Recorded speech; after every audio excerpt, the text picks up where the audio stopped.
하나님 아버지, 주님께서 저를 사랑해 주셨듯이 저도 이웃을 섬기고 사랑하며 살아가게 하옵소서. 사랑의 대상을 향하여 눈을 돌리게 하시고 힘써 사랑할 수 있도록 마음을 새롭게 하여 주옵소서.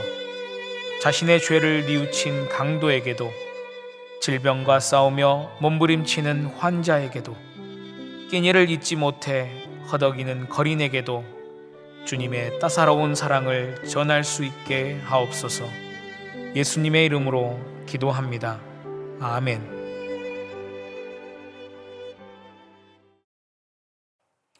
다 함께 찬송가 31장 함께 찬송하시겠습니다.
오늘 말씀은 역대상 22장 2절부터 19절까지입니다. 다윗이 명령하여 이스라엘 땅에 거류하는 이방 사람을 모으고 석수를 시켜 하나님의 성전을 건축할 돌을 다듬게 하고, 다윗이 또 문짝못과 거멀못에 쓸 철을 많이 준비하고, 또 무게를 달 수 없을 만큼 심이 많은 못을 준비하고, 또 백향목을 무수히 준비하였으니 이는 시돈 사람과 두롯 사람이 백향목을 다윗에게로 많이 수운하여 왔음이라.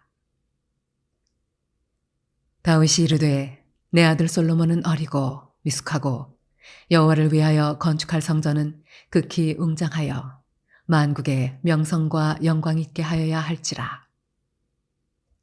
그러므로 내가 이제 그것을 위하여 준비하리라 하고 다윗이 죽기 전에 많이 준비하였더라.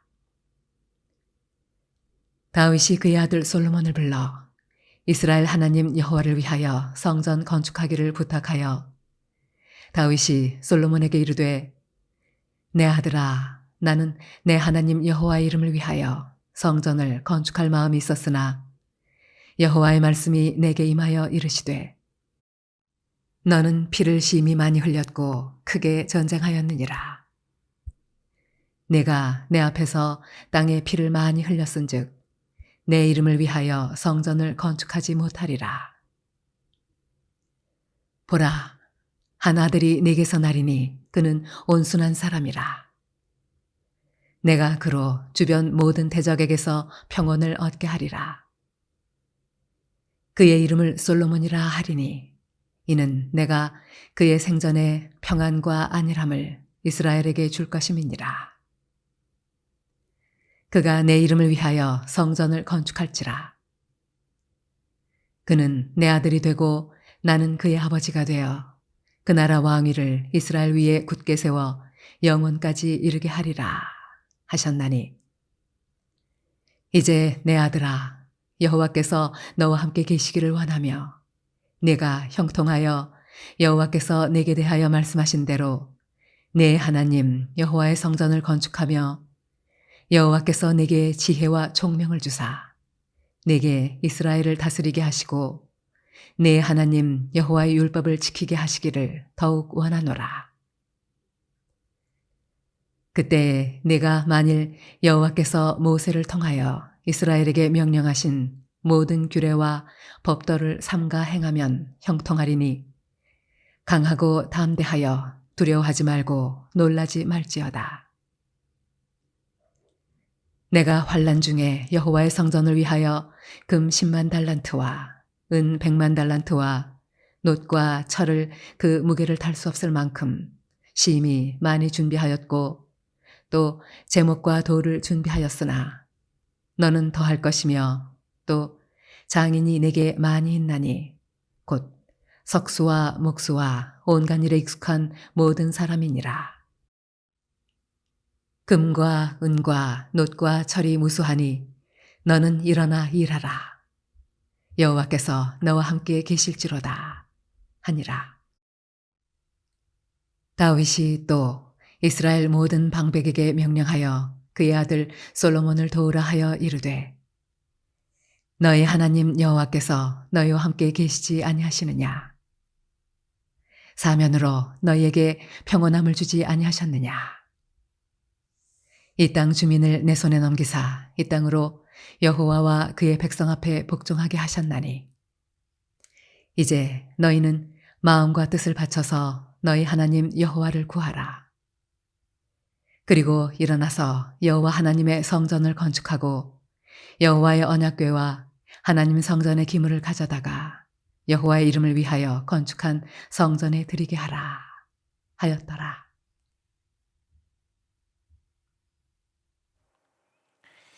오늘 본문 말씀은 다윗이 그토록 바라고 바랬던 이 성전 건축에 관련한 내용을 기록하고 있습니다. 잘 아시다시피 다윗은 하나님의 성전을 지어서 하나님께 봉헌해 드리지는 못했습니다. 자기가 살고 있는 왕궁보다 더 아름답고 웅장한 성전을 지어서 하나님께 봉헌하고자 하는 그의 마음의 중심이 이 자신의 욕심이나 개인적 열망이 아니었음에도 그것이 하나님을 향한 사랑의 마음이었음에도 불구하고 하나님께서 허락하지 아니하셨기 때문입니다. 어떻게 생각해 보면 하나님께서 그 마음을 돌이키시기를 그리고 자신에게 그 기회를 주시기를 한 번쯤 더 매달리며 간구해 볼 만도 한데요. 다윗은 그의 아들 솔로몬이 하나님께 성전을 지어서 봉헌할 것이다 라는 이 하나님의 말씀을 그 즉시로 받아들이게 됩니다. 그러나 다윗이 그것 때문에 실망한 것은 아닙니다. 비록 성전을 짓고 봉헌하는 기쁨은 솔로몬에게 돌아갔으나 성전 건축을 위해서 자신이 할 수 있는 일이 무엇인지 생각해보고 성전 건축을 위한 준비 작업에 착수하면서 솔로몬을 위해서 모든 준비를 해놓게 됩니다. 우리들은 이런 다윗의 모습에서 교회 안에 꼭 필요한 그런 겸손한 자의 모습을 발견할 수 있다는 것이죠. 사실 다윗이 원하는 것은 하나님께 봉헌해 드릴 성전 건축의 전 과정을 자신이 진두지휘하는 것이었을 것입니다. 이 진두지휘한다는 것을 다른 말로 하면 이 주도적인 역할을 한다는 것이죠. 그리고 하나님께서도 그 일을 자신에게 맡기실 것이라는 것에 대해서 한치의 의심도 하지 않았을 것입니다. 왜냐하면 하나님을 위한 성전 건축은 하나님이 기뻐하실지 아니면 기뻐하지 않을지 그런 고민할 필요조차 없는 그런 일이기 때문입니다. 당연히 하나님께서 기뻐하실 일이니 자신에게 맡기실 것이라고 생각했을 것이죠. 그러나 자신의 예상과 다르게 성전 건축을 위한 주도적 역할은 하나님에 의해서 거절되었습니다. 그리고 그 주도적 역할은 자신의 아들인 솔로몬에게 돌아갔습니다. 심지어 다윗은 성전 건축이 시작되는 그런 현장조차 눈으로 보지도 못하고 죽었습니다. 다윗에게는 상당히 아쉬운 그런 부분이죠. 하나님께서 다윗이 이 성전을 건축하지 못하게 하신 그 이유가 어디에 있습니까? 이 8절에 다윗이 스스로 자신의 입술로 말하고 있습니다. 한마디로 전쟁을 치르면서 피를 많이 흘렸다는 이유입니다. 그런데 생각해보면 다윗이 원해서 그 피를 흘렸습니까? 아닙니다. 그의 출신을 우리가 생각해 보시면 그가 왕위에 오르기 전에 하던 일이 무엇입니까? 바로 목동이었습니다. 양치기를 하면서 피를 흘려봤자 얼마나 흘렸겠습니까? 흘린 피의 양도 얼마 안 됐을 뿐더러 흘렸다고 해도 양을 해치러 오는 그런 짐승들, 야생 동물들의 피나 흘렸을 것입니다.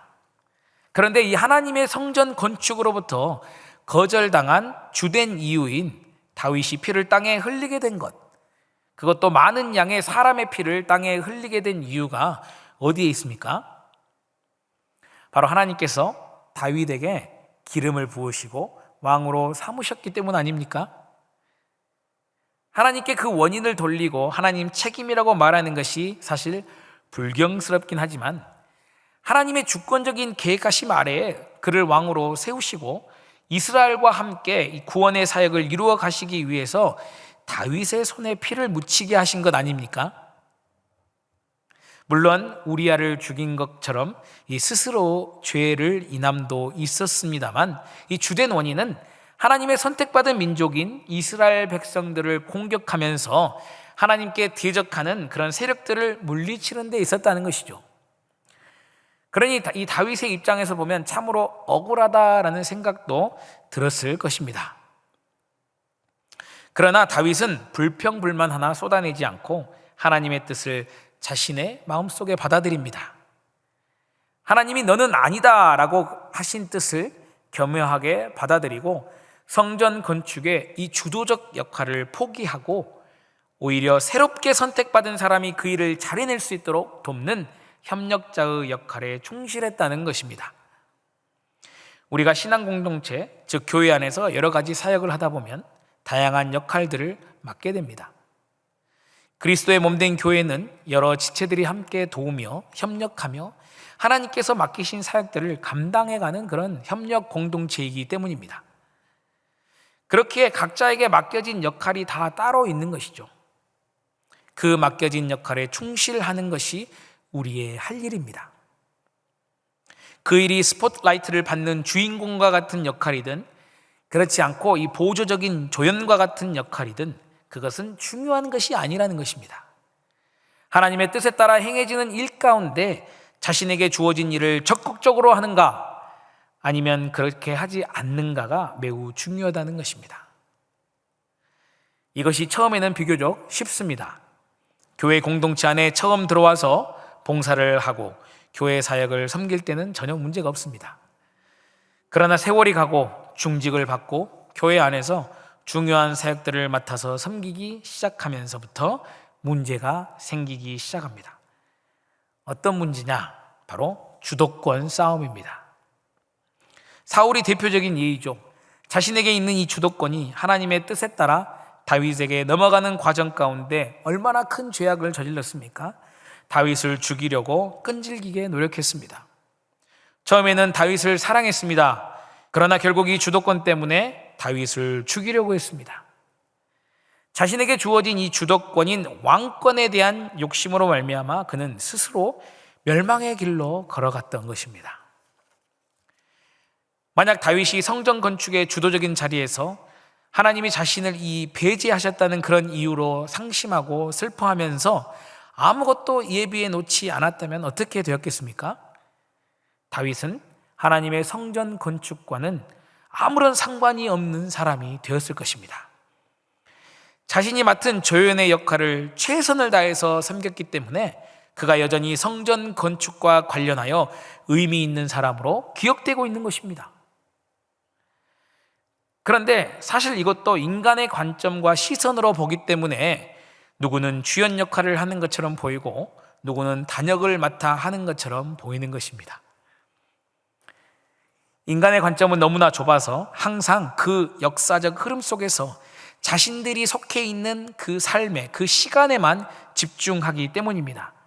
다시 말씀드리면 역사의 길고 긴 흐름 안에서 파편적으로 있는 그런 사실에 의미를 두기 때문이죠. 그러나 좀 더 큰 시간의 관념 안에서 일하고 계시는 하나님의 관점으로 본다면 솔로몬과 같이 성전을 짓는 자도, 그리고 성전에 들어가는 모든 재료를 준비한 다윗도 모두 조연급에 불과하다는 것입니다.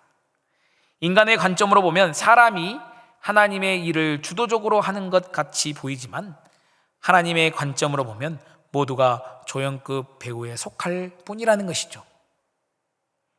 창조 때부터 마지막 심판까지의 그 시간의 흐름 안에서 모든 일을 주도적으로 행하시면서 구원 사역을 완성해 가시고 계시는 그 하나님이 바로 주인공 되시고 모든 사람들은 하나님 사역에 쓰임받는 자일 뿐이라는 것입니다. 주도적으로 무엇을 하는 것이 아니라는 것이죠. 이 점을 깨달아야 우리는 하나님보다 앞서 나가지 않게 됩니다. 항상 하나님께서 주인공이 되신다는 것을 기억해야 합니다. 조연이 주연보다 앞서 나가면 어떻게 됩니까? 그 조연은 바로 잘립니다. 우리 모두는 이 조연급이라는 사실을 가슴속에 깊이 새기고 있어야만 하나님의 영광을 가리지 않게 된다는 것입니다. 다윗은 이 점을 철저하게 깨달은 자였습니다. 비록 인간의 연약함으로 인해서 실수도 했지만 항상 주인공 되시는 하나님께서 드러나시고 영광 받으시기를 원하는 삶을 살았다는 것입니다. 그렇게 다윗은 성전 건축을 누가 해도 상관없었던 것이었습니다. 이 세상을 구원해 가시는 전능하신 하나님의 집이 이 땅에 존재하는 것이 중요했었지 그 성전을 누가 지어 봉헌하느냐는 그렇게 중요하지 않았다는 것이었습니다. 오히려 성전 건축을 부탁하며 성전 건축을 잘 마치기 위해서는 어떻게 해야 하는지 솔로몬에게 신앙의 조언을 최우선으로 하게 됩니다. 그 조언이 11절 이하부터 등장하고 있는데요, 성전 건축을 잘 해내기 위한 조건이 바로 여호와를 잘 섬기는 것이라고 말하고 있습니다. 성전 건물을 짓는 일을 어떻게 할 것인가에 대해서 먼저 집중하는 것이 아니라 성전을 왜 짓는가, 누구를 위해 짓는가에 대해서 조언하였던 것입니다. 바로 주인공 되시는 하나님을 위해서 솔로몬 너도 조연임을 잊지 말고 주인공이 더욱 빛날 수 있도록 너의 삶을 주인공에게 맞춰드려라. 그리고 그분을 위해 성전을 짓고 그분께 봉헌 드리도록 해라. 주인공 되시는 하나님께서 빛나는 영광을 받으시기 위해서 내가 너에게 다른 조연급 배우들을 모두 준비해 두었으니 그들의 도움을 받아서 성전 건축의 사명을 잘 감당해라. 솔로몬에게 이렇게 당부합니다. 또한 솔로몬을 도울 다른 조연급 배우들인 이스라엘 방백들에게도 당부의 말씀을 전합니다. 우리 삶의 주인공은 하나님이시다. 우리가 누리는 모든 풍부함이 바로 그분으로부터 왔으니 그분을 위해서 너희도 최선을 다해라. 우리는 이 다윗의 가르침을 기억해야 할 것입니다. 우리 인생 하나님이 감독이 되시고 우리가 주인공이 되어서 하나님께서 써주시는 대본대로 우리의 인생을 살아가고 있는 것처럼 보이는 것 같지만 사실은 하나님께서 우리 인생 가운데 들어오셔서 스스로 주인공이 되시며 조연인 우리와 함께 구원을 이루어가고 계신다는 것입니다. 하나님께서 우리의 등 뒤에 계시면서 우리를 밀어주시는 그런 감독의 역할을 하는 것이 아니라 하나님께서 직접 우리 앞에서 우리를 이끌어주시고 싸워주시고 보호하시고 인도하신다는 것입니다. 이 다윗의 가르침을 기억하고 오늘 하루도 우리 인생의 주인공이 되시는 하나님을 따라 그분이 만들어 가시는 멋진 하루의 삶을 누리시는 모든 성도님들 되시기를 예수님의 이름으로 축복합니다. 기도하시겠습니다. 사랑해 주님 감사합니다. 우리 인생 가운데 찾아오시고 우리를 이끄시고 보호하시고 인도하여 주시니 감사합니다. 주님을 우리 인생의 주인공으로 인정하고 주님을 따라 살아가기를 결단하오니 주님 우리의 삶을 책임져 주시고 주님 보시기에 아름답고 기뻐하시는 그런 삶이 되도록 은혜를 더하여 주시옵소서. 오늘도 우리를 통해 영광 받으실 우리 주님을 찬양합니다. 예수님 이름으로 기도드립니다. 아멘.